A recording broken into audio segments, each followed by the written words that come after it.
taking a look at Magic Arena Beta again. The store has gone live, and now it's time to see who's willing to pay what to play the game, really. I don't want to see it get to a point where people are spending hundreds and hundreds of pounds on it, because then I won't be able to compete. However, the 9,000 gem mark here doesn't seem too bad. So we've already got our gems. We're going to go ahead and open our 45 packs now. Let's see what we get. Our vault's probably going to tick over because it was almost full anyway. So 91.2 at the moment. Looking at some nice Dominaria cards. A rare wild on our first pick, okay. What's on for next? More wild cards. Sulphur Falls, so that's potentially we could go for an Izzet deck now. See what other mana bases we can build up and what other rares we get. Okay. Fullberry's Blade, that's pretty cool. Oh, that's obviously going to be huge in a tokens deck. Nice.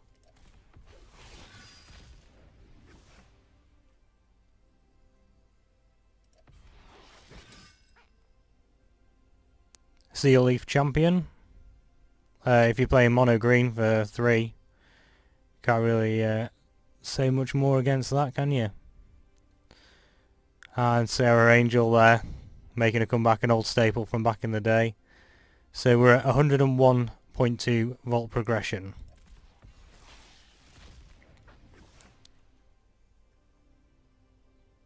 Oh, I like that. Oh, nice. We've got one of the red sagas.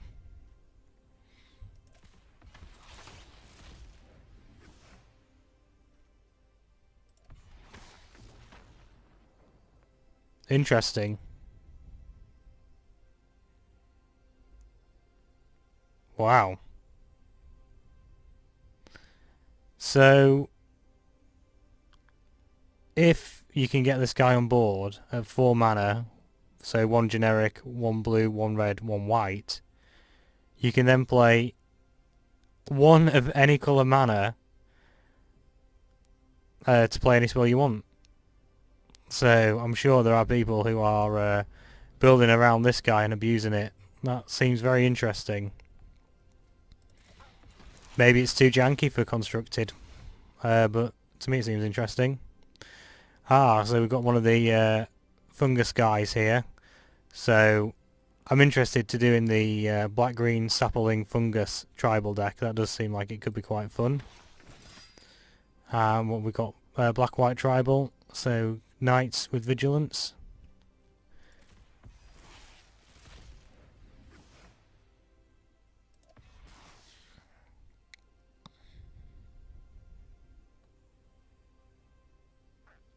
Okay, I could see that working in some decks. Not really for me. This could be really cool if we see a lot of equipment, but they are going to have to swing into it, so they must know that you've got it out there before they swing. Interesting. It's a shame it doesn't destroy artifact creatures or something. That would be pretty cool.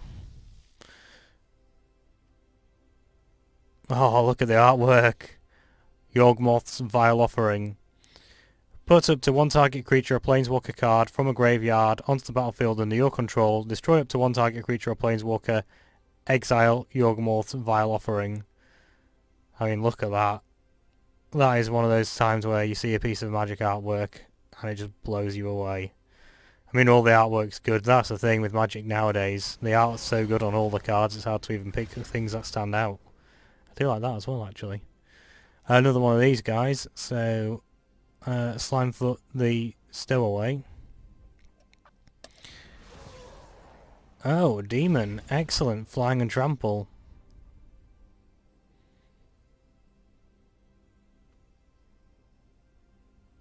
Okay. So you are going to mill yourself by the time you get him out there.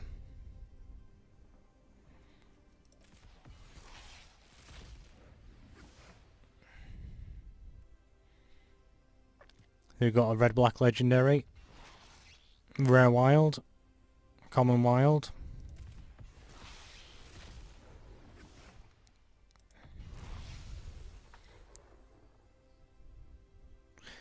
Yeah, flying. You, planeswalkers you control, and other creatures you control have hexproof. Yeah. That could be pretty special in the right deck.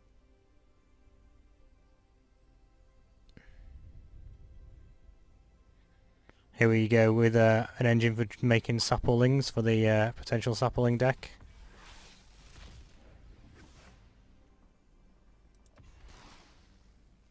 Now we've got the Red Saga again.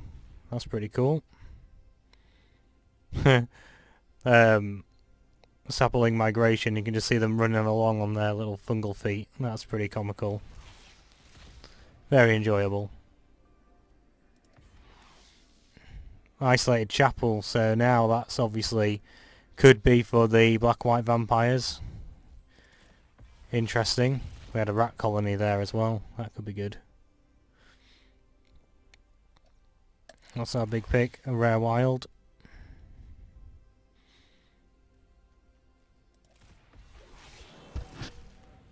How's our vault? 141, so it looks like we're probably going to crack it again before we finish these, hopefully. Dub, literally knight a creature, that's awesome. That's probably probably a reprint, surely, but it's cool anyway. Legendary Ape in mono green.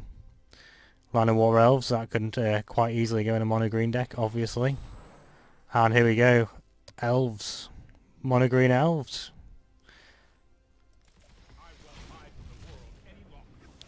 Interesting, is that Khan? Ah, okay, cool.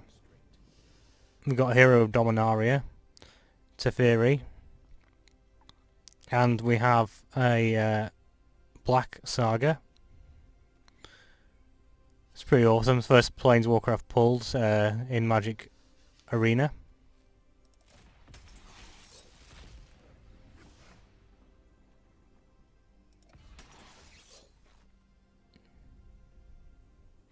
So we've seen a few Forebears Blades, and we've seen quite a few of these Slimefoot Stowaways as well. Icy Manipulator. Interesting.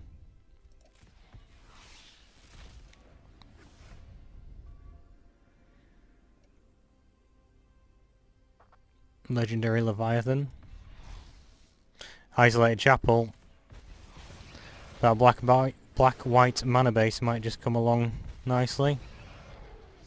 Wow, interesting. Legendary Dragon. Flying Trample Haste. If it would die, exile it with 3 egg counters on it at the beginning of the upkeep. Exile with an egg counter on it. Remove an egg counter from it. If it has no egg counters, return to the battlefield. So you're definitely getting that back then, aren't you?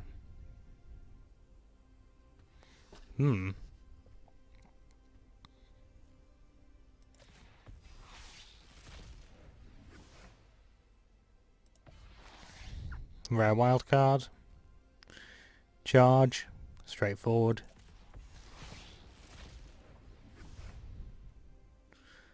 Something went to the vault. Looks like we've filled up on skeleton guys. Still collecting the Lana War Elves, which is good. Where are we? 161 vault. Mythic Wild. Merfolk Trickster. Double blue, but it could fit in the Merfolk deck.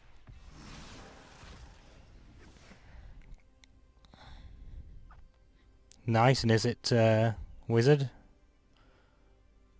Whenever you cast an instant or sorcery spell, wizards you control get +1/+1 till the end of turn.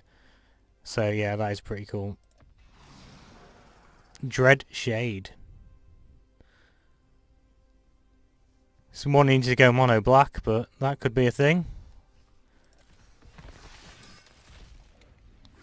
A really nasty mono black deck would be awesome.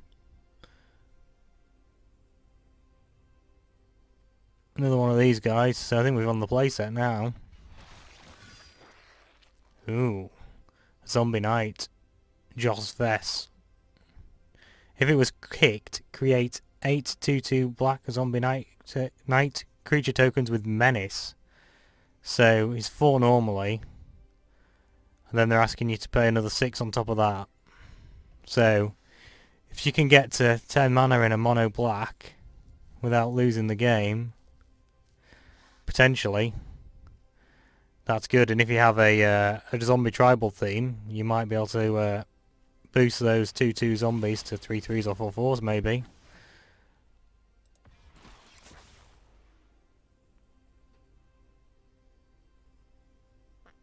That's an interesting wizard there. Nice low cost. Might look at running a blue deck. It's not usually what I'd go for, but... yeah. Another Furry Tokens deck. And what's this one? You can kick it to fight another creature. It might be worth it if you've got 3 mana lying around. If not, it's a 5/5 for 4. 2 of those mana have to be green. So it's looking for ramp or mono green really, but could be doable. Adventurous Impulse. What's this? Oh, nice. Whenever you cast a historic spell, return target creature card with converted mana cost 3 or less from your graveyard to the battlefield.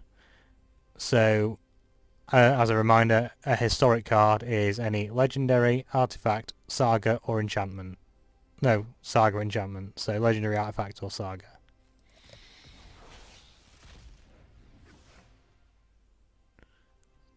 That skeleton is contributing to filling up 181.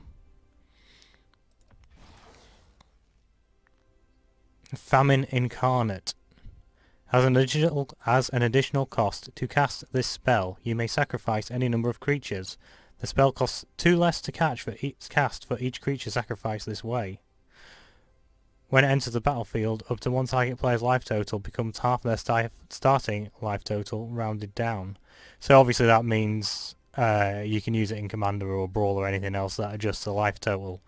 But that is interesting. So if you have a load of tokens out, and each token is counting as 2 generic mana, you can sacrifice 3 tokens and cast this guy for 2 mana. So that is pretty insane really, if I've read that correctly. That is an interesting card. Red Saga. Hexproof on everything again. Eviscerate. Nice artwork. Not sure it'll see play though at 4 mana. Juggernaut has made a comeback again. Nice to see.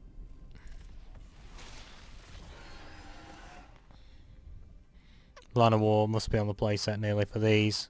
And must be nearly on the playset for her as well. I think that's coming up to a playset as well. So, 4 mana. What's the downside then? 7/7 for 4 generic mana, so it can go in any deck. Enters the battlefield tapped and doesn't untap during your untap spell. Whenever you cast a historic spell, untap it. So, if you're focused around legendaries or artifacts, so if you ran these with cheap equipments, it's whenever you cast it, so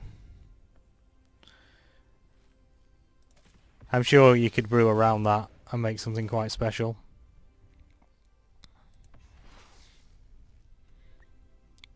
Haphazard Bombardment.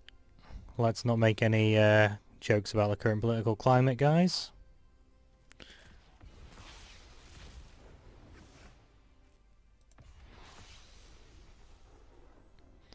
So, there must be 3 of these guys now, surely.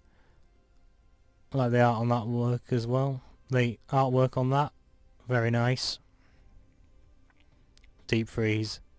So I wonder if that's harkening back to our Ice Age. Probably is.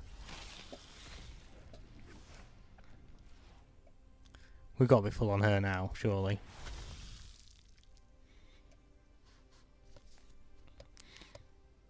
So whenever a creature an opponent controls is dealt damage, put +1/+1 counter on.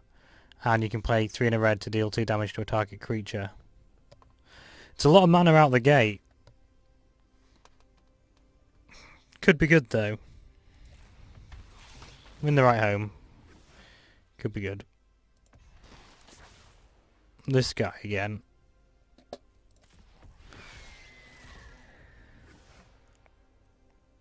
Shivan Fire.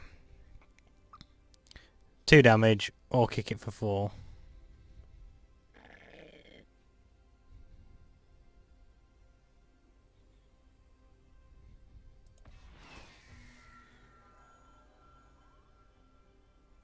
No, that's that Bird Cleric again.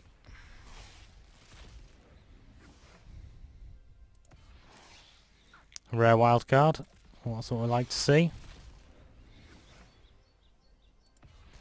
That Leviathan's not great. Cliff Chop Retreat. So now we've got a Boros multi-land as well.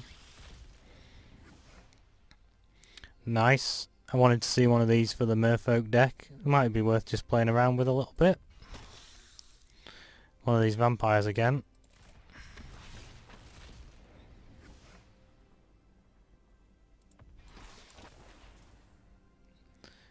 Interesting to see. I'll have to have a look and see what deck lists people are suggesting online for this guy, because it does interest me. It's just be interesting to see how to pull it off. Okay, Adventurous Impulse to go into the vault. Avrad the Cursed, Death Touch Lifelink. Other legendary creatures you control get +2/+2.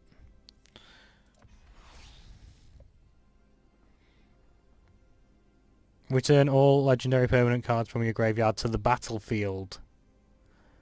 Whoa-wee. That is definitely a game changer. So we're at 221 volt progression now, so we won't get a 3rd vault, but 2 volts isn't too bad. Druidic Vow.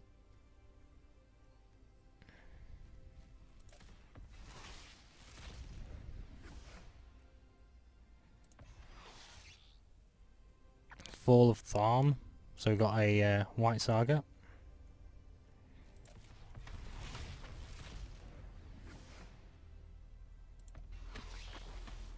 This guy again. Well, we're definitely going to have to look at what we need to do with him, aren't we?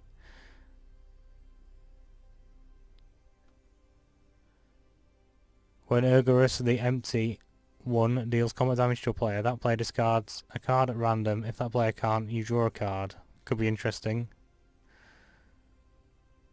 That's awesome artwork.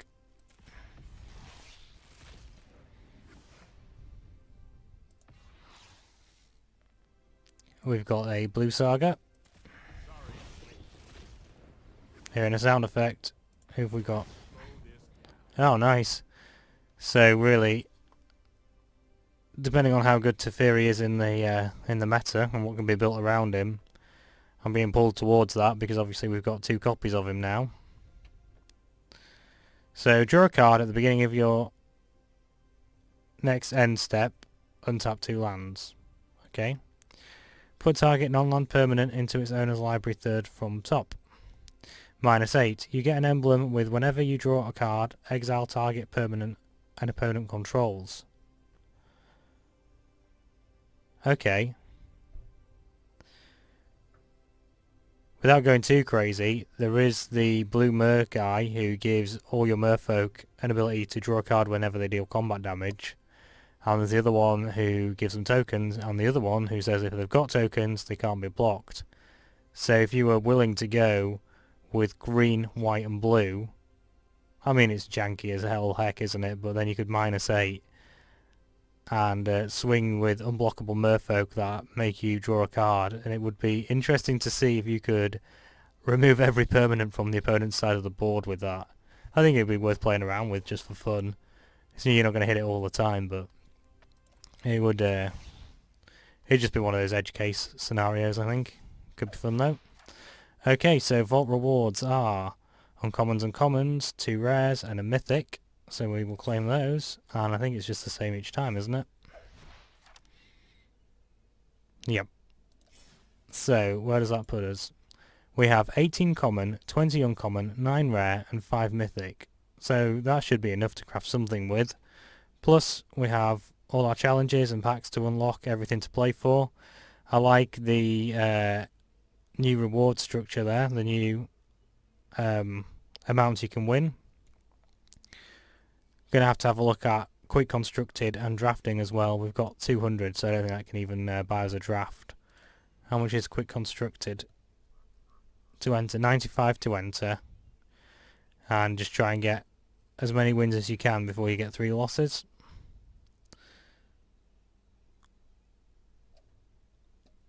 Interesting, and you can pay for that with gold as well, so that's good. Can you pay for a draft with gold? No, gems only for draft. I suppose that makes sense for the economy. Anyway, so far loving the game. I've yet to play with any Dominaria cards, so I'm going to get brewing and come back to you guys in a bit hopefully and show some footage tonight. But if you have been, thanks for watching. Bye.